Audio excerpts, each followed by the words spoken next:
how much of your portfolio needs to be in illiquid securities.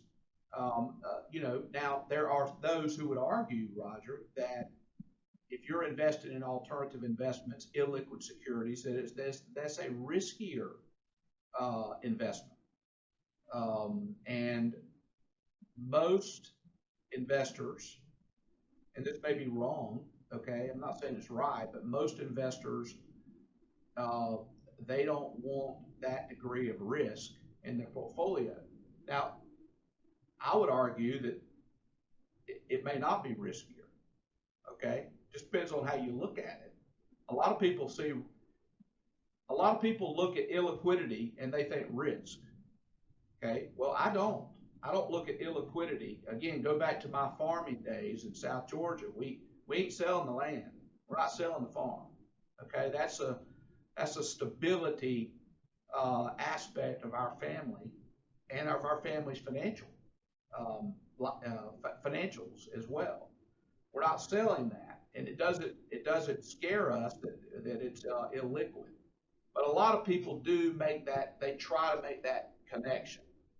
Illiquid means risky, and to some degree we're also taught that. And I won't get too far into all of that, but what we try to say, because we try to educate advisors about alts, and performance data is one of the ways that we do that, but that's not the only way that we do it. So we try to show advisors that diversification is extremely important, and as part of that diversification structure, that portfolio, some of it should probably be illiquid.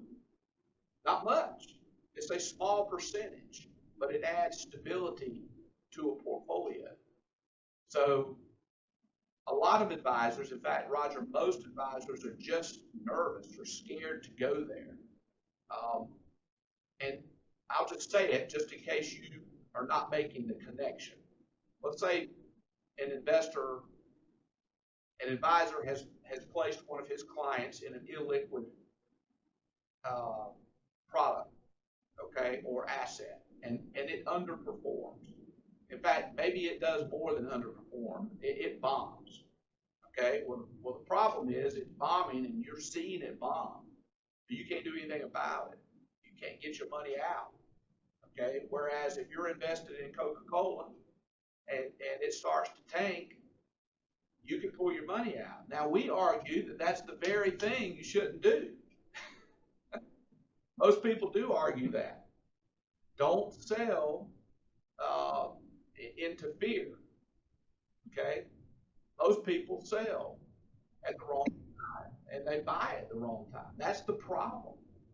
And if you have a piece of illiquid assets in your portfolio, you can't do that. So you're almost making a conscious decision going into it to prevent yourself from doing that. And again, it's just a small piece. Okay, so I'll say this. I'm on my soapbox over here. I'll say this to make a point. I stole this. I won't say where, but I stole this comment from someone else. I don't take credit for it. But if an investor needs to liquidate more, or if they need to liquidate more, let me say it. If they need to liquidate more than what is in the liquidity in their portfolio, they got bigger problems. So they should never be 10 to 20% of their portfolio should be illiquid. If they need to liquidate more than 80% of their portfolio, they got bigger problems than the illiquid product. It should never even get to that point. And of course, that's their advisor's responsibility.